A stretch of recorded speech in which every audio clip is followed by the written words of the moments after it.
recorded. This is the Red Ticket Blues podcast. I am Brian Buckley. This is being recorded on June 26th to hit the internets on June 27th. How's everybody doing?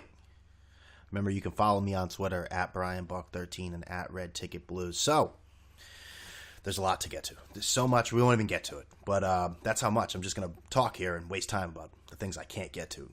Anyways, how's everybody's weekend, huh?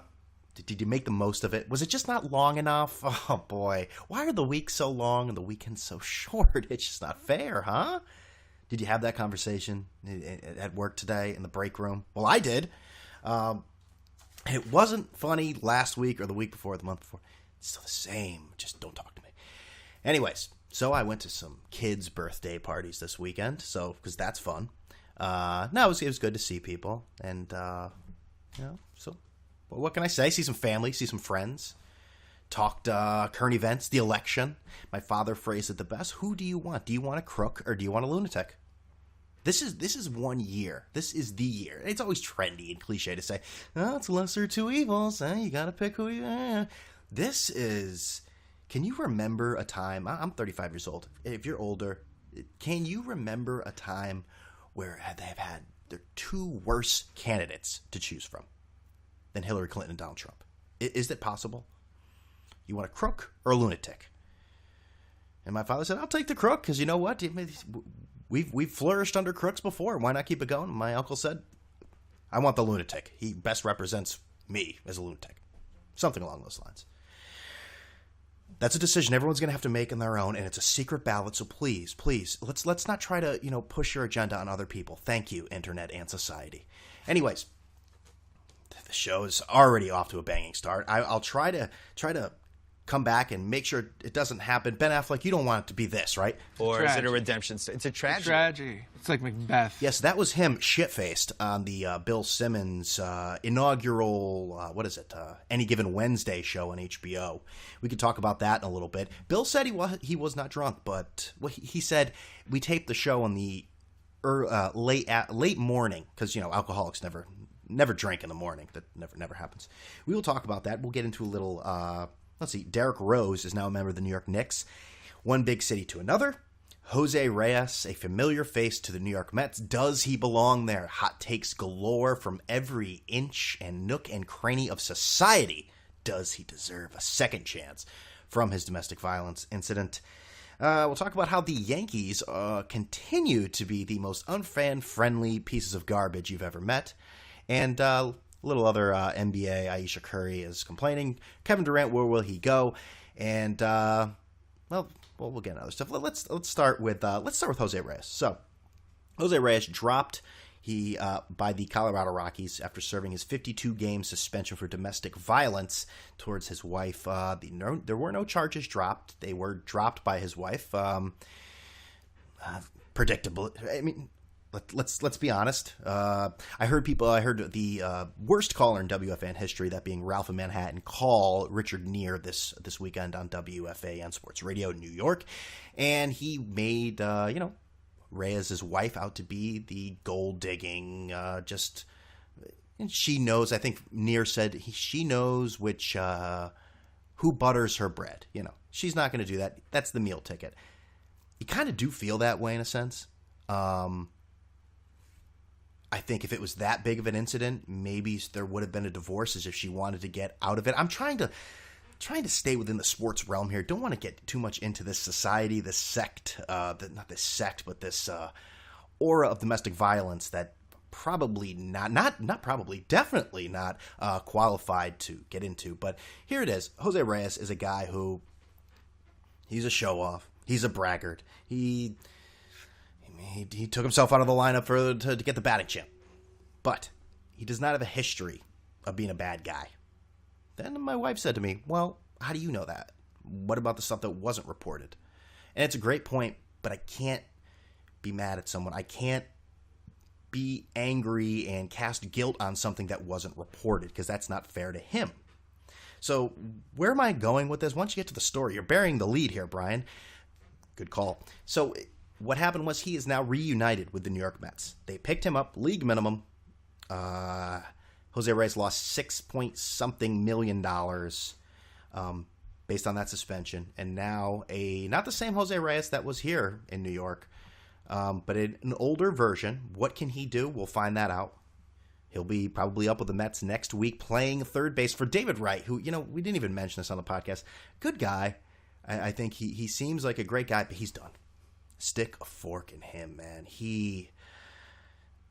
I give him all the credit in the world, having to bust his ass just to get ready to go up there and battle, sports speaking. And, you hate to see it because you think, he's got a few more years left, I'm talking high like David Wright. I don't know.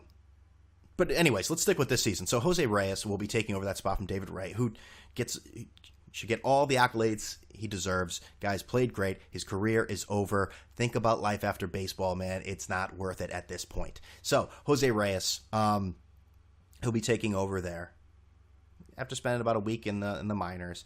And here we have the great debate. Does he deserve a second chance? There was the incident. The incident that we're talking about, in Hawaii, he was on vacation with his wife where there was strangulation involved. It was quite an incident. Let's see. After an incident in which he allegedly grabbed his wife by the throat and threw her into a glass door. His wife suffered injuries to her thigh, neck, and wrist. And he served his time. Now, again, I don't want to be the man standing with, domestic abusers, but I look at it in a sense where he does not have a pattern of this.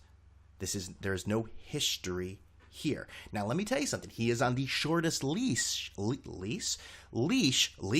about Des Bryant's leash, where there's shit all over the floor? Huh? We'll talk about that. But Des Bryant, Jose Reyes' leash will be so short, he could barely breathe with that thing that's so tight around his neck. So tight.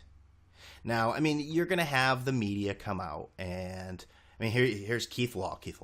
Message of signing Reyes sends the wrong message. And I think everyone's, they have a right to take a different opinion on this case, because I don't think there are any answers. I'm giving you mine. I just think no history. This isn't the NFL where these guys get 17, 19, 25 chances to do things. This was one incident, and while it was serious, it's nothing to joke about or laugh at. I think everyone does deserve a second chance in that way. Met fans that are shitting on this decision to give him a second chance. But, Doc Gooden, that's fine. He gets a million second chances. Didn't he beat up his wife, too? Or was that Daryl? There was an incident. He may not have been on the team there. Maybe that was a terrible example. I don't know. Red Ticket Blues. But that's what I think. I don't mean to shit on Keith Law here, but that's the first thing that just comes up. And you've seen this everywhere. Andy Martino, New York Daily News, not taking a stance on it, but letting people know there are places you can sign a petition. The Mets don't care about your petition. All right.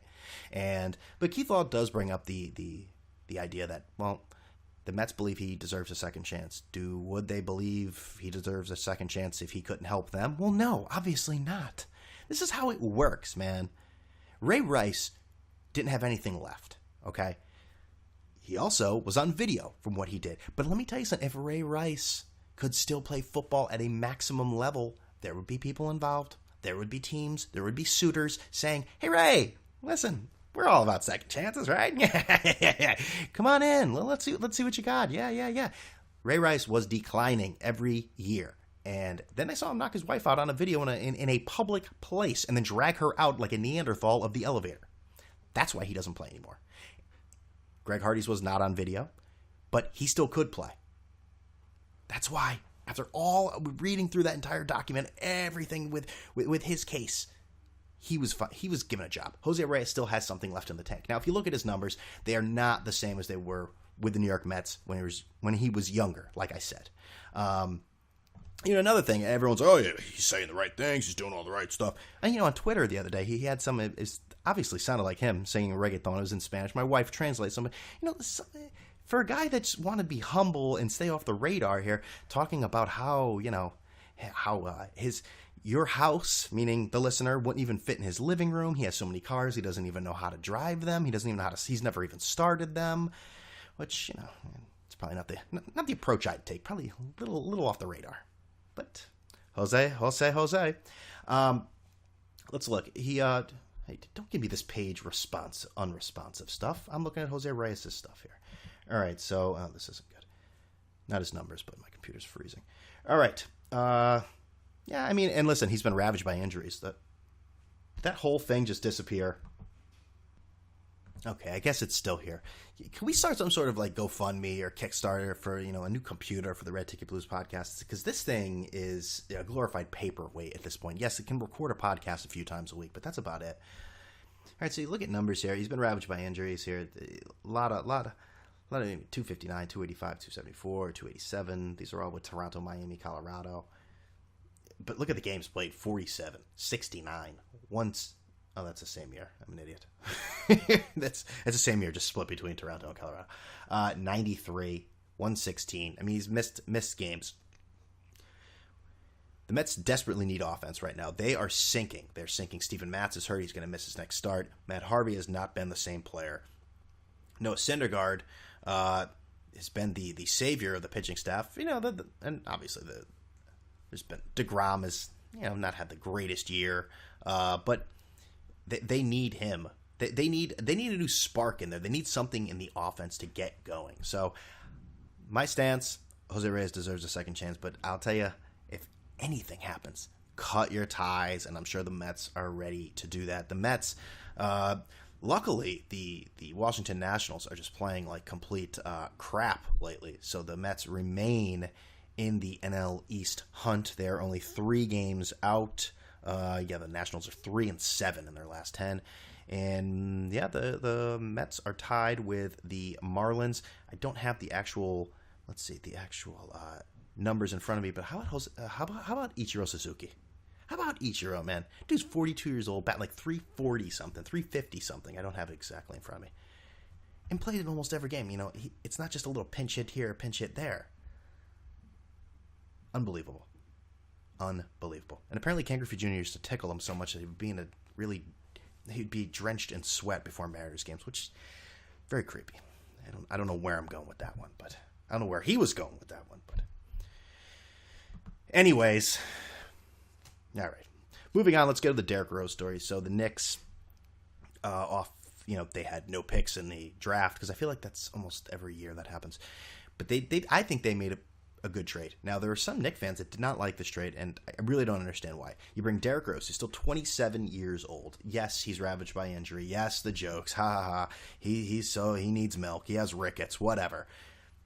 Listen, the guy is still productive. Everyone acts as if he's injured all the time. And listen, he has a proclivity to be injured a lot. I get it.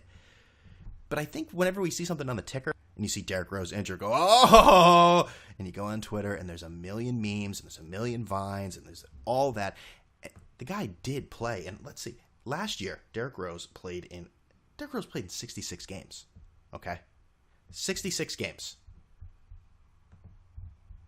Okay, and when I am made Emperor of the World, the first thing I'm going to eliminate is fucking pop-up ads and autoplay. My God. You're trying to do a podcast, and you know how it is. And just commercials popping up about stupid Subaru nostalgia horseshit. All right, let's see here. Oh, God, no, I'm not going to take a survey. This computer. Jeez, enough. You don't want to hear about my computer. Anyways, so last year, Derrick Rose, per game, averaged 16.4 points a game, 4.7 assists, and how many rebounds? Total rebounds, 3.4 rebounds a game in 66 games. That is not a guy who was hurt last year. I really think that people are just so afraid because of the major issues he had. And listen, the year before that, played 51 games. The year before that, played in 10. A year before that, he didn't play. But he's still 27 years old. He was traded. So the Knicks get Derrick Rose, a second-round pick from the Chicago Bulls. And I forget the gentleman's name. Some other guy who, you never know, could be something. Holiday. Not Drew Holiday, but a different Holiday. And they give up Jose Calderon, who sucks. I think Jose Calderon's family would admit he sucks. So enough on arrivederci, adios would be more suiting. But enough of Jose Calderon. He stinks. Jerry and Grant, We'll never get to know what he was. I loved him in Notre Dame, but at the same time, what is his ceiling? What are you really going to get from Notre Dame? What are you going to get from Notre Dame? What are you going to get from Jerry and Grant? You don't know, and we never will know. And you know what? It's probably not going to be as high as Derrick Rose is now. I think that's there's nothing wrong with that. And you also get rid of Robin Lopez, which is a bad signing to begin with. He is a good role player who they overpaid for. And they get back a player in Derrick Rose who's only signed for 1 year. What is the risk there? Do you really want to give a max contract to Mike Conley? I don't think that's what the Knicks really want to do. They want to try to put something together piece by piece by piece. Let's say it sucks. Derrick Rose gets hurt. Big deal. 1 year. Bye. Goodbye, Derrick Rose. Go wherever go wherever you want. You're still young. Live your life. But I think it's a no-risk move that you never know could pay off. Now, the one thing is, let's say Derrick Rose then becomes old Derrick Rose this year, and the fans love him, and then he wants a max contract. What do you do then? That's when it gets dicey. Then all of a sudden your team, let's say they go into 2 rounds or 3 rounds of the playoffs, and then Derrick Rose says, all right, show me the money. That's a tough spot for the Knicks to be in. But let's take baby steps here, okay? Let's take baby steps. Now, he has said he's going to recruit people. He's going to recruit Joakim Noah, who I love Joakim Noah, but Joakim Noah is very much like Rose in the sense how much is there. And Joakim Noah is a free agent, so he's not going to be looking for 1 year deals. He wants 3. He wants 4 years, and he probably wants a lot of money. The guy hustles his ass off. He does a little of everything. He's not worth that huge amount of money that he probably wants. Let's look at this. I was looking at this with the Chicago Tribune, though. Looks like this guy, Rosenberg, what's his first name? Paul, right? Steve Rosenblum, who is a columnist for the Chicago Tribune. Kind of like, don't let the door hit you on the way out there, Derek. Let's see. Wait, Rose says getting traded to the Knicks is motivation, which he did say. He said, I just want to say, well, I don't know why I was traded, but thank you. Sort of made it funny, thank you, welcome to New York sort of thing. The nearly $100 million the Bulls agreed to pay him wasn't motivation enough. Sounds like somebody doesn't really realize appreciation goes both ways. Oh! Wait, Rose said he would recruit free agents? Slow down. He talked about just Joakim Noah, even though Kevin Durant is the biggest name out there. For you Knicks fans scoring at home, that's Rose recruiting Noah and Kirk Heinrich, players nearly as injured as he is, but not Durant, LeBron James, Carmelo Anthony. Oh, God. I think that goes back to when Rose said he doesn't need to be involved in the courting of Carmelo Anthony back when Anthony was a free agent. I don't think it's a terrible move. I think it's a low-risk move that could really pay off, like I said several times.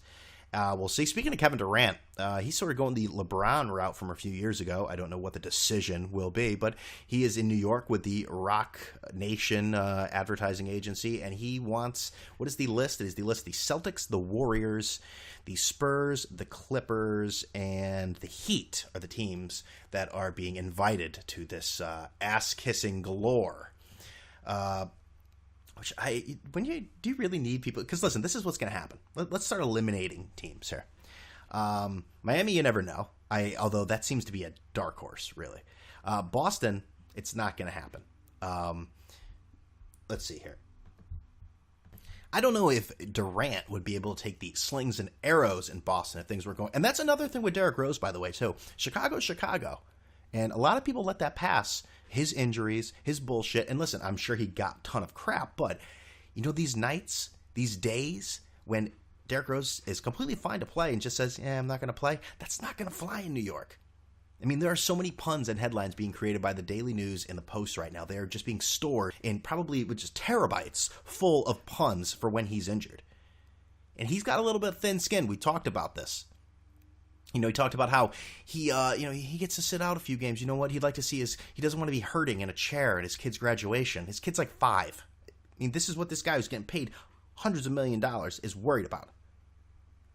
So I think Kevin Durant would, and by the way, Durant also wants to play for a winner. And the Celtics, while they are a good team, they're putting something together that is not a winning team. That is not a contending team right now, especially with how many picks they had in the draft. They did not do what they wanted. Jaylen Brown, I'm sure that's who Celtic fans were just going to sleep every night during the season saying, I can't wait till Danny Ainge picks Jaylen Brown. Yeah, that was a rough one. Jaylen Brown, who knows? But that sexy name just doesn't jump out there. Golden State, he's not going to play for Golden State. Why? Golden State just came off the most successful regular season in the history of basketball. They won the championship the year before. They went to Game 7 this year. Then people will question, how much is Kevin Durant really worth? Did they really need Kevin Durant? He's not going to do that. The Clippers, I don't know why you'd want to go to a dysfunctional team like that. How are they dysfunctional, Brian? Well, look at their playoff record. I just think that's a team always in disarray, and no one likes playing with Chris Paul. I think I'm learning that that's like a thing. I didn't realize that was that big of a deal. Anyways, let's go to next here. Oklahoma City probably makes the most sense because he can sign a 1-year deal, and then when the salary cap goes up next year, he can sign an enormous deal. I think they said if he signs with the Oklahoma City Thunder, he will make $80 million more than signing with any other team over the long term. I think that's the place he will stay. That's the team that's closest. They're up 3-1 on the Warriors. That is the team that is closest to winning a championship. Although this is the one in the back of my mind, and that is the San Antonio Spurs. Kevin Durant played in Texas. What does that mean? He's still very close to the university, to the community. I realize Texas is a big state. I don't know how close Austin and whatchamacallit and San Antonio are. That's a system already in place. Yes, Duncan's getting older, Ginobili's getting older, Parker's getting older, but he's not that old, but there's a lot of miles there. Yeah, Kawhi Leonard, you could put something together in that system that creates championships. It churns them up. Not every year, but it seems like every other year, like kind of like the San Francisco Giants. But most likely he will stay in Oakland. So most likely he will stay in Oklahoma City. So it's a much ado about nothing in my mind. I think he'd be crazy. We had Adi Joseph of the Sporting News on a few weeks ago, and he said that it's very likely he'll probably end up going back to Oklahoma City, which is this just something that guys need to stroke their massive egos to have all these teams come there and be like, listen, you're really good. We'd like you on our team. But everyone knows you're really good. Do you really need to hear that from executives? I mean, stop it. Like these guys don't have their egos stroked enough. Everyone come to me. Yes, come here. Come here. Tell me what I want to hear. Yes, I am a great shooter. Yes, I am a game changer. I can change your team. Anyways, other NBA news. Ayesha Curry, the wife of Steph Curry, has said she does not like the memes and Photoshops that you're creating on Twitter. And, one of them is extremely inappropriate, which I've seen several times, is the X-rated Photoshop with her, Kyrie Irving and LeBron James, which I can understand being pissed about that. But there's other ones where they remove Steph's face and put Russell Westbrook or LeBron James in a family photo. Here's my message to Ayesha Curry. You don't want to be made fun of. Stop talking. No one watches for you. You don't play basketball. You are slightly more important to the game than I am. And the only reason is because you're married to Steph Curry. Outside of that, you are just as important to that game as I am. Stop putting your nose in there. Would you pipe down already? I mean, jeez. That's Mad Dog. So, Ayesha Curry, you don't want to get shit on. Just keep your mouth shut, right? God, that family has become one of the most annoying families ever. Let's not go that far. And what else did I want to talk about? No, we already did.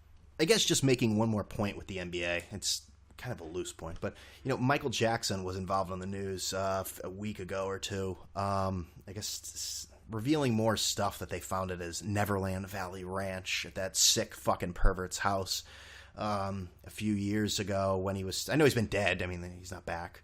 I get it.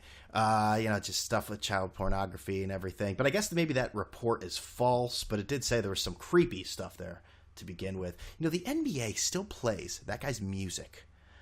Like during the NBA finals, like interludes to like go to commercial or come back. And I think there's sort of this civil war within people's minds of like early Michael Jackson to late Michael Jackson. I don't care. The man is a disgusting animal. And there are a lot of delusional people out there in this world that think that come on, leave him alone. He's never been convicted. Motherfucker, he paid off all these people. Do you understand that?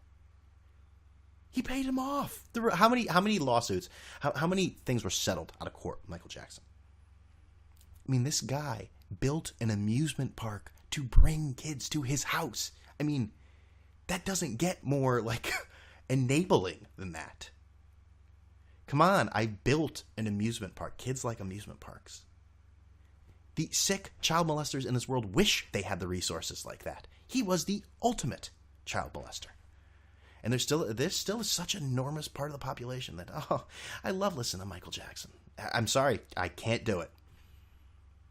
I can't enjoy Hertz commercials because OJ killed somebody. They don't play those anymore. You notice that? You see, I did finally see the OJ Made in America. Boy, what a sociopath. I think that's a pretty good way to explain him. Sociopath. Enormous. Real quick, Des Bryant. It seems like a lot of shit in the news, right?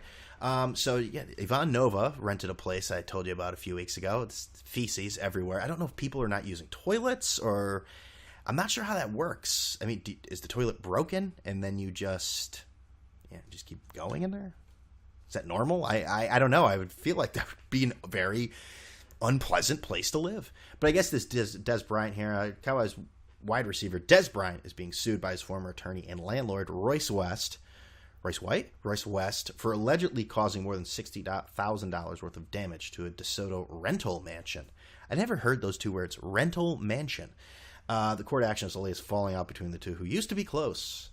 64,000 square foot home he rented from the state senator. Oh, he's a state senator? Holy Christ. Littered with trash and feces, missing blinds and shutters with cracked windows and blackened carpeting. It looks like some of the shit is from animals, but still, what's some of these pictures? Oh boy. Dallas Observer. Needless to say, Brian will not be getting his $4,750 security deposit back. Oh, I guess not. Boy, that is some... That's gross. That's just nasty. Why is he living in rental mansions, by the way, too? Doesn't he have a house in Texas? Why is he renting places? Yes, I realize he was a franchise tag last year, but still, come on. All right. Well, where are we at this point in the podcast? We're at 27 minutes. Okay, so I didn't just close that, didn't I? All right, good. And I guess the last thing I want to talk about, Simmons and Affleck. I didn't see much of the Any Given Wednesday show. I didn't really see any of it. I started watching about 15 seconds of that Affleck-Simmons exchange where Affleck just acted like an asshole. And I said, I don't need this show. I'm good. Now, is that wrong? Yeah, probably should have given it a little more chance than that. I like Bill Simmons. I don't think this show has much of a future. I don't like looking at him and seeing him talk because it kind of weirds me out. I don't know. There's something about him. The older he gets, the more strange he looks. And I know, like, when you have a person like Bill Simmons who is so powerful and so well-known within the sports media, everyone's rush to judgment is immediate. It's either good or it's bad. Nothing in between. So I heard, can't wait for the next episode, Bill, you're great, I love you, retweet me, whatever. And then other people saying this was a Joe Buck moment, when Joe Buck's failed talk show, which Artie Lang basically destroyed him, swearing, saying just totally inappropriate things to Joe Buck on the first show. I think it was strategically planned to make buzz, give it some buzz. I don't know. I guess I can't give you a complete opinion, but Affleck's face was swollen like a lush and trying so hard to talk about Deflategate, something that is so old. Like bringing these takes from 2 years ago. Ben, wake up, put the booze down. I thought he was in recovery or something. He was drunk. I don't want to hear that. So here's some of his fresh takes and just completely irrational behavior on the Bill Simmons Show. Deflategate is the ultimate bullshit fucking outrage of sports ever. It's so fucking stupid. Maybe Tom Brady's so fucking classy and such a fucking gentleman that he doesn't want people to know that he may have reflected on his real opinion of some of his co-workers. I mean, he must be sincere. He's swearing like a sailor. Come on. So we'll have to wait for next week when he brings on some other person to do something. I don't know. Again, I listen to the guy's podcast. I think sometimes he has great guests. There's good info. Some might completely skip, don't even give it a shot. I say, nah, I'm good. But a show with Bill Simmons just in his flannel shirt, just making me feel uncomfortable. And there's no, I don't know. I don't see much hope for it, but I also don't know what the hell I'm doing. Anyway, so we'll end with the New York Yankees, who, they're sort of falling apart. And this week, they're not sort of falling apart. They're in the same place they are every week. They're at 500 or just below or above. It's very annoying. This week for the guest, we will have Scott Reinen, who is the founder of Bronx Pinstripes. You heard me talk about the podcast enough. Took Neil Dwyer's advice. Said, hey, why don't you get the guy on? So we'll talk to him. We'll get more in depth about the Yankees. You'll hear that later this week. But the Yankees this week, today actually, Randy Levine, what is his actual title? Front office douchebag with the New York Yankees. The guy who, completely, I swear to God, the New York Yankees will totally emasculate you as a common fan. They will dress you down and make you feel like nothing. So, guess what? Remember all the fraud that was involved with StubHub and how they just didn't want to do business with them? Well, they're back. The Yankees signed a deal with StubHub to be official ticket resale partner, and there's probably 100 million reasons why. Granted, there's still not the print-at-home option.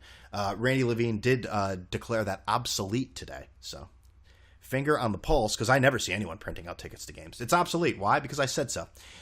There you go.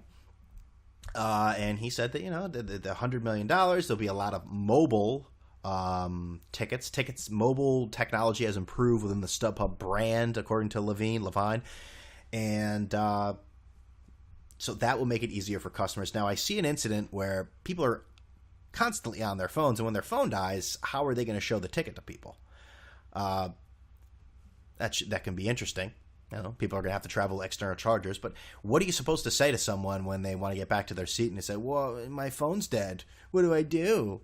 We don't have charging stations in all of our seats at the stadium, although if there was, no one would even be looking at the game, and there would be a lot more foul balls and people's in between the eyes.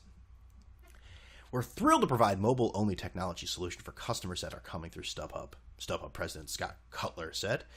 Let's see. We both reached out, and Levine says, we both reached out and had a meeting, and I realized StubHub had changed. There was new leadership. He also decided to rip the media. Let's see if I can find that direct quote. Something about they're always doing... what is it? I guess there was a question from a media member, I'm not sure who, about selling.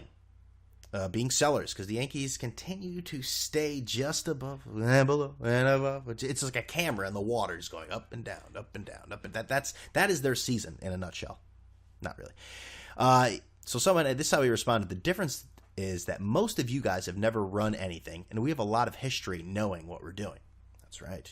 Spending lots of money for poor results. You guys have never run anything, and then he said something about garbage. What was that? I guess I have to find it. Yes, if I like this one. This tweet here, if Randy Levine thinks he knows what he's doing, then as a Yankee fan, you should be worried. Let's see. I guess I can't find that quote, but whatever. Okay, here we go. What do you think of the suggestion that the team should become sellers? Here we go. I don't pay attention to any of that. That's for you guys, obviously, with nothing more important to write about than to write nonsense about that. When we decide to become sellers, if we decide to become sellers, or if we decide to become buyers, you'll know about it. But I guess the difference is that most of you guys have never run anything, and I have a lot of history, and we have a lot of history of knowing what we're doing, a lot of confidence in our baseball operations people, so let's see what happens. All the rest of it is just noise. No, you are just noise. You have no confidence. Look at the experience of some of the free agents you've brought in. Do I have to go through them all? Kagawa, Carl Pavano, Jarrett Wright, Kevin Brown. These are all, that guy has been here since 2000, and I know he's not the GM, but guess what? If you don't think his voice plays part of it, then you're wrong. Yes, you're wrong. So the Yankees, what is the big controversy now? The pitching sucks. Evaldi is falling apart. Nasty Nate. Yeah, nasty indeed. They can't get a hit. Teixeira, I was obviously way too quick with his demise as he actually hit a home run. The only run for the Yankees on Sunday. So they're playing Texas tonight and not the rest of this week, but they begin a series with Texas. Texas has quietly become arguably the best team in the majors, so that could get ugly. They just finished destroying the Red Sox. And the Red Sox have they're coming back down to earth too. I think the Yankees are only 4 games behind them at this point. It feels like the Yankees are like 20 games out of first place, but in reality, they're not. So I guess you have to. I just have no confidence in this team. I think they should trade people off. I want to get Kyle Schwarber on the team. I think Chapman should go. I'm still not impressed with him. I know he throws 103 miles an hour. He blows too many saves. I don't like it. So, but again, we'll get into more Yankee stuff with Scott Reinen in the podcast later this week. So remember to check that out. And, I think we're all done because you want to enjoy your day and, count the minutes to the next Red Ticket Blues podcast. So I'm going to let you do that. So remember, you can listen to all the other ones before this, every one I've ever done on iTunes, TuneIn Radio, Stitcher, YouTube, and Google Play. And I'm always on Twitter every day, staring at it, waiting for retweets, waiting for favorites. Why isn't that getting more attention? On Brian Buck 13 and Red Ticket Blues on Twitter. Remember, if you you don't want to miss any of this because this is good stuff. You don't want to miss any of this, so subscribe on those venues. Subscribe, and if you haven't left a rating, well then do that. I don't even need words. Just touch the stars. Press the stars. Star it. Okay. That's about it. So I'll see you later this week.